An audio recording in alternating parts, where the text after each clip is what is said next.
ጤና ይስጥልን እንደምንላችኋል ውድ ተመልካቾቻችን ከአባይ ቴሌቪዥን የሚተላለፍላችሁ የዕለተ ማክሰኞ መጋቢት 16 ቀን 2017 የዜና ላፍታ የመረጃ ሰዓታችን ተጀምሯል።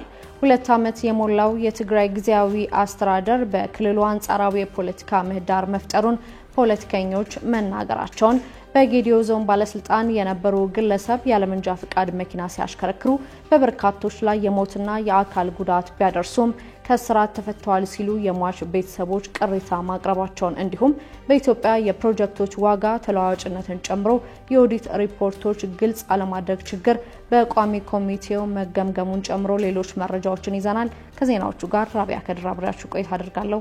አብራችሁን ቆዩ። 2 ዓመት የሞላው የትግራይ ጊዜያዊ አስተዳደር በክልሉ አንጻራዊ የፖለቲካ ምህዳር መፍጠሩን ፖለቲከኞች ተናገሩ። ከ2 ዓመቱ ጦርነት በኋላ በፕሪቶሪያ የተደረሰው የሰላም ስምምነትን ተከትሎ መጋቢት ወር አጋማሽ 2015 የተቋቋመው የትግራይ ጊዜያዊ አስተዳደር ወደ ስራ ከገባ 2 ዓመት ሆኖታል። በፕሬዝዳንት ጌታቸው ረዳ የሚመራው የትግራይ ጊዜያዊ አስተዳደር ህወሓት አብላጫ ድርሻን ይዞ ያለበት ሲሆን የትግራይ ኃይሎች የአንድ ተቃዋሚ ፓርቲ የሲቪል ማህበራትና የምሁራን ውስን ተሳትፎና ውክልና የሚያካትት አወቃቀርም አለው። በህወሓት ከፍተኛ ድርሻ የተቋቋመው ጊዜያዊ አስተዳደር የፓርቲው ክፍፍልን ተከትሎ ከፍተኛ ቀውስ ውስጥ ገብቶም ይገኛል። የኢትዮጵያ ፌዴራል መንግስት የትግራይ ጊዜያዊ አስተዳደር እስከ ቀጣዩ ሀገራዊ ምርጫ ድረስ እንደሚቀጥል ለውጦች ግን ሊደረጉ እንደሚችሉ በቅርቡም አስታውቆ ነበር። የጊዜያዊ አስተዳደሩ የ2 ዓመት ጉዞ ምን ይመስላል በሚል አስተያየታቸውን ለዶቼ ቬለ ያጋሩት የተቃዋሚ ፓርቲ ትንሳኤ ስርዓት ቃንጪ ሀቅ መሪ አቶ ደጋፍ ጎደፈይ በትግራይ አስተዳደሩ የ2 ዓመት ጊዜ በተለይም የፖለቲካ ምህዳሩ በማስፋት ረገድ በአዎንታ የሚነሱ የተወሰኑ ለውጦች መታየታቸውንም አንስተዋል። የህዝብ የለውጥ ፍላጎት በሚገባ አለመምራቱን ደግሞ ፖለቲከኛው ነቅፈዋል። የወልቃይት ሲቪል ማህበረሰብ ምክትል ፕሬዝዳንት አቶ ነጋሽ ግዴ በበኩላቸው በተለይ ተፈናቃዮች ወደ ቀያቸው ከመመለስ አንጻር በፕሪቶሪያው ስምምነት መሰረት የተመሰረተው ጊዜያዊ አስተዳደር የሚጠበቅበትን አልፈጸመም ሲሉ አስተያየታቸውን ሰጥተዋል። በጌዲዮ ዞን ባለስልጣን የነበሩ ግለሰብ ያለመንጃ ፍቃድ መኪና ሲያሽከረክሩ በበርካቶች ላይ የሞትና የአካል ጉዳት ቢያደርሱም ከስራት ተፈተዋል ሲሉ የሟች ቤተሰቦች ቅሬታ አቀረቡ። በደቡብ ኢትዮጵያ ክልል ጌዲዮ ዞን የይርጋ ጨፌ ወረዳ ዋና አስተዳዳሪ የነበሩት ግለሰብ ያለመንጃ ፍቃድ መኪና ሲያሽከረክሩ 2 ሰዎችን ለህልፈት በበርካቶች ላይ ከባድና ቀላል ጉዳት ቢያደርሱም በባለስልጣናት ጣልቃ ገብነት ያለ አግባብ ከስር ተፈተዋል ሲሉ የሟች ቤተሰቦች ቅሬታቸውን አቅርበዋል። አቶ ተስፋይ ሚጁ የተባሉ የወረዳው ዋና አስተዳዳሪ በቀን 13 4ኛ ወር 2017 ስልጣንን ያለ አግባብ በመገልገል ያለመንጃ ፍቃድ የመንግስት መኪና ለልምምድ በሚል ሲያሽከረክሩ በወረዳው አፈርሲ ተብሎ በሚጠራ አካባቢ በሰርግ መርሃ ግብር ላይ የነበሩ ሰዎች ላይ አደጋ ማድረሳቸው ተገልጿል። በዚህ አደጋ አንድ ነፍሰ ጡር ሴትን ጨምሮ 2 ሰዎች ሲሞቱ በ28 ሰዎች ላይ ከባድና ቀላል ጉዳት በባለስልጣኑ ደርሷል። ባለስልጣኑ የጌዲዮ ዞን ከፍተኛ ፍርድ ቤት ቀርበው ፍርድ ቤቱ ጥፋተኛ ብሏቸው የ13 ዓመት ጽኑ እስራትና 10,000 ብር ቅጣት ብይን ከሰጠ በኋላ የቅጣት ውሳኔው ወደ 3 ዓመት ከ7 ወር ማውረዱንና በ2 ዓመት ገደማ እንዲጸና በማድረግ ከስራት እንዲፈቱ ማድረጉን የተጎጂ ቤተሰቦችና የጌዲዮ ዞን ፍትህ አካላት ተናግረዋል። በአደጋው ወላጅ እናቱንና ነፍሰ ጡር ባለቤቱን ያጣው አቶ ኩራባቸው ኤደማ ደማችን ሳይደርቅ ገና በ2ኛ ወሩ ህይወታቸው እንዲያልፍ ያደረገው ባለስልጣን ከእስር ቤት ተለቆ ወደ ቤቱ መግባቱ ሰዎች ሲነግሩን በጣም አዝኛለሁ ሲሉም ተናግረዋል። አንድ ስማቸው እንዳይጠቀስ የፈለጉና ጉዳዩን በቅርበት ሲከታተሉ የነበሩ የመንግስት የስራ ኃላፊ በበኩላቸው የዞኑ መንግስት የበላይ አመራሮች ጣልቃ ገብነትና አደጋ ከተከሰተበት ማግስት ጀምሮ ይስተዋል እንደነበርም ተናግረዋል።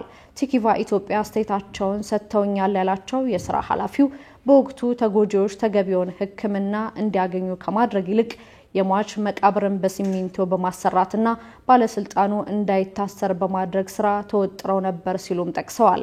ባለስልጣኑ ከታሰሩ በኋላ ለተወሰኑ ጊዜያት እስር ቤት ሆነው ለወረዳው አመራሮች የስራ መመሪያ ይሰጡ እንደነበርና አልፎ አልፎ ካቢኔ ጠርተው ይሰበሰቡ እንደነበርም ገልጸዋል። በኢትዮጵያ የፕሮጀክቶች ዋጋ ተለዋዋጭነትን ጨምሮ የኦዲት ሪፖርቶችን ግልጽ አለማድረግ ችግር በቋሚ ኮሚቴው ተገመገመ። በሕዝብ ተወካዮች ምክር ቤት የመንግስት የልማት ድርጅት ጉዳዮች ቋሚ ኮሚቴ የኢትዮጵያ ኢንቨስትመንት ሆልዲንግ የ8 ወራት እቅድ አፈጻጸም በገመገመበት ወቅት የልማት ድርጅቶች የሕዝብ ጥያቄዎችን እቅዳቸውን አካል ሊያደርጉ እንደሚገባም አመላክቷል። የቋሚ ኮሚቴው ሰብሳቢ ፕሮፌሰር መሐመድ አብዶ አምራች ኢንዱስትሪዎች የሀገር ውስጥ ተኪ ግብዓት በመጠቀም የበለጠ ትርፋማ ውጤታማ እንዲሆኑ መደገፍ እንደሚያስፈልግም አንስተዋል። የልማት ድርጅቶች ከተቋቋሙበት ተልዕኮ አንጻር ትርፋማና ውጤታማነታቸውን አጣጥሞ በማስኬድ የተጀመሩትን ስራዎች አጠናክሮ ማስቀጠል እንዳለባቸውም ገልጸዋል።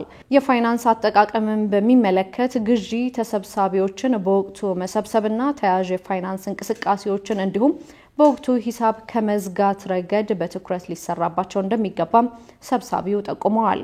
ፕሮፌሰር መሐመድ መሻሻል ያለባቸውን ደንቦችና መመሪያዎችን በመለየት እያንዳንዱ ድርጅት የገቢ ለውጥ በማምጣት ትርፋማና ውጤታማ አገልግሎት ለሕዝቡ እንዲሰጡ ጥንካሬዎችን አጠናክረው ማስቀጠል እንደሚያስፈልግም አስገንዝበዋል። የኢትዮጵያ ኢንቨስትመንት ሆልዲንግ ስራ አስፈጻሚ ዶክተር ብሩክታዬ በግማሽ ዓመቱ 901 ቢሊዮን ብር ገቢ ማመንጨት ተችሏል ያሉ ሲሆን 6.7 ቢሊዮን የአሜሪካን ዶላር የተገኘ መሆኑንና 14.5 ቢሊዮን ብር የመንግስት ትርፍ ድርሻ ለገንዘብ ሚኒስቴር ገቢ ተደርጓል ሲሉ በሪፖርታቸው ገልጸዋል። የፕሮጀክቶች ዋጋ ተለዋዋጭነት ረጅም ጊዜ የሆናቸው ተሰብሳቢዎች መኖራቸው ከመሬት ጋር ተያይዞ ያለመጠቀም መብት ብሎም የኦዲት ሪፖርቶችና ሌሎች መረጃዎችን በድረገጽ ለሕዝቡ ይፋ አለማድረግ እንደ ችግር መነሳታቸውን ከምክር ቤቱ ያገኘነው መረጃም ያሳያል። የቱርኩ ፕሬዝዳንት በሀገራቸው እየተካሄደ ለሚገኘው ህዝባዊ ተቃውሞ ተቃዋሚ ፓርቲዎችን ተጠያቂ አደረጉ። የቱርኩ ፕሬዝዳንት ረሲፕ ጣይብ ኤርዶሃን በሀገሪቱ እየተካሄደ የሚገኘውን ህዝባዊ ተቃውሞ ለስድስተኛ ምሽት መቀጠሉን ተከትሎ ተቃዋሚ የፖለቲካ ፓርቲዎችን የአመጽ እንቅስቃሴ በመቀስቀስ ተጠያቂ አድርገዋል። በኢስታንቡል አመጽ የተቀሰቀሰው የኤርዶሃን ዋነኛ ተቀናቃኝ የሆኑት የተቃዋሚ ፓርቲ አባላትና የከተማዋ ከንቲባ ኤክሬም ኢማሞግሉ ባለፉት ረቡዕ በሙስና ተጠርጥረው በቁጥጥር ስር መዋላቸውን ተከትሎ ነው።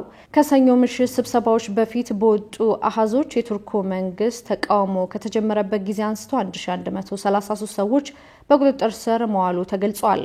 ኢማሞግሉ ከከንቲባነታቸው የታገዱ ሲሆን የቀረበባቸው ውንጀላ ከፖለቲካ ጋር የተያያዘ ነው ቢሉም ኤርዶሃን በበኩላቸው ይህንን አስተባብለዋል። ኤርዶሃን በቴሌቪዥን በተላለፈው መግለጫቸው ሰልፈኞቹ ክፉ በማለት ተቃዋሚ የፖለቲካ ፓርቲዎች የዜጎቻችንን ሰላም ቅስቀሳ በማድረግ አደፍርሰዋል ሲሉ ወቅሰዋል። ከቱርክ ዋና ከተማ አንካራ መግለጫቸውን የሰጡት ፕሬዝዳንቱ የተቃውሞ ሰልፍ እንዲቆም ጥሪ አቅርበዋል። ተቃዋሚ ፓርቲዎች ለቀረበባቸው ውንጀላ ምላሽ ከመስጠት ይልቅ በፖለቲካ ታሪካችን ውስጥ ታይቶ የማይታወቅ 5 ቀናት ውስጥ እጅግ በጣም ጸያፍና ህገወጥ መግለጫን ሰጥተዋል ብለዋል። የሪፐብሊካን ፒፕልስ ፓርቲ ሊቀመንበር የፍርድ ሂደት እንዲቋረጥና እንዲቀጥል እንደሚጠይቁ እንዲሁም የፍርድ ሂደት በቀጣይ የህዝብ መገናኛ ብዙሃን በሆነው ቲአርቲ እንዲተላለፍ አቤት እንደሚሉም ተናግረዋል። በስር ላይ የሚገኙት ኢማሞግሉ ሰኞ ዕለት በ2028 ለሚካሄደው ፕሬዝዳንታዊ ምርጫ የሪፐብሊካን ህዝቦች ፓርቲ እጩ ሆነውም ተመርጠዋል። እጩ ሆነው እንዲቀርቡ የተሰጣቸው ድምጽ ፓርቲያቸው ወክለው የሚሳተፉበት ብቸኛው ሰው መሆናቸውን ያረጋገጠ ሲሆን ተምሳሌትም ነው ተብሏል። አሜሪካ የኤችአይቪ እርዳታ ማቋረጧ በሚሊዮኖች የሚቆጠሩ ሰዎች ህይወት ሊቀጥፍ እንደሚችል የዩኤንኤድስ ኃላፊ አስጠነቀቁ። የአሜሪካ የገንዘብ ድጋፍ መቋረጡ በየቀኑ ተጨማሪ 2000 አዳዲስ በኤችአይቪ የሚያዙ ሰዎች እንዲኖሩና በሚቀጥሉት 4 ዓመታት ውስጥ ከ6 ሚሊዮን በላይ ሰዎች እንደሚሞቱ ያደርጋል ሲሉ የዩኤንኤድስ ኃላፊ አስጠንቅቀዋል። እንደ አውሮፓውያን አቆጣጠር በ2004 በኤችአይቪ ኤድስ ይሞቱ የነበሩ ከ2 ሚሊዮን በላይ ሰዎች ቁጥር በ2023 ወደ 600,000 መቀነስ ተችሎ የነበረ ቢሆንም የትራምፕ አስተዳደር ውሳኔ ግን ኤችአይቪን በመከላከል ረገድ የሚደረገው ዓለም አቀፍ ጥረትን ይቀንሳል ተብሏል። የዩኤንኤድስ ዋና ስራ አስፈጻሚ የአሜሪካ መንግስት ለኤችአይቪ ፕሮግራም የሚደረግ የገንዘብ ድጋፍን ጨምሮ የውጭ እርዳታ ለማቆም መወሰኑ ከወዲሁ አስከፊ ሰፊ መዘዝ ያስከትላል ብለዋል። በተለይም ሴቶችና ልጃገረዶች ከፍተኛ ጉዳት እየደረሰባቸው መሆኑን በማስጠንቀቅ አሜሪካ ድጋፍ የማቋረጥ ውሳኔዋን በአስቸኳይ እንድትቀይርም ጠይቀዋል። ኃላፊዋ አክለውም የጸረ HIV መድኃኒት በደሃ ሀገራት እምብዛም ወደማይገኝበት ኢንፌክሽንና ሞት እየጨመረ ወደ ነበረበት 1990ዎቹ እንዳይመለስ መስጋታቸውንም ተናግረዋል። አክለውም አሜሪካ በጊዜ ሂደት የምታደርገው ድጋፍ ለመቀነስ መፈለጓንም ምክንያት ነው፣ ነገር ግን ህይወት አድን ድጋፍ በድንገት ማቋረጥ ከባድ ተጽዕኖ ያሳድራልን ብለዋል። በዩናይትድ ስቴትስ የገንዘብ ድጋፍ የሚደረግላቸው የኤችአይቪ ሕክምናና መከላከያ መርሃ ግብር በማቋረጣቸው የተነሳ በአፍሪካ ውስጥ የእናቶች የህፃናት ክሊኒኮች እንዲዘጉ ተደርጓል። የዓለም ጤና ድርጅት ዋና ዳይሬክተር ዶክተር ቴድሮስ አድሃኖም የኤችአይቪ ፕሮግራም መስተጓጎል የ20 ዓመታት እድገት ሊቀንስ ይችላል ሲሉ ማስጠንቀቃቸውም ይታወሳል። የተለያዩ መረጃዎችን ያደረስንበት የዕለተ ማክሰኞ የቀትር የዜና ላፍታ የመረጃ ሰዓታችን የተከታተላችሁትን ይመስል ነበር። ውድ ተመልካቾቻችን በያላችሁበት መልካም ቀን